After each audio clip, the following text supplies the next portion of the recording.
How long have you been doing this? I came out here about 10 o'clock. Dang. You've done a lot.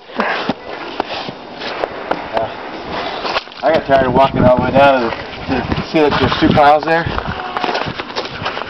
I got tired of walking it down there and just said, the heck with it, I'm gonna... It's a movie. It's a movie. We had 1 pile, 2 piles. Dang. I shoveled there and I said, there. Where's your car? Huh? Where's your car? My car's okay. Oh.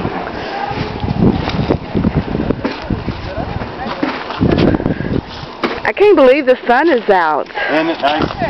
That's a good thing. I mean, the temperature's even very reasonable, you know? I know it. I'm not even cold.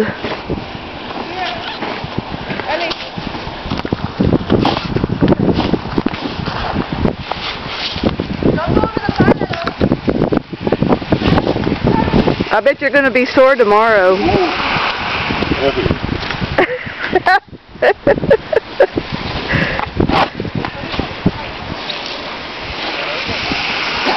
online, got me one of those ergonomic shovels.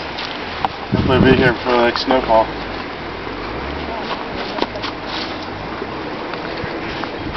Alright, you can say bye now.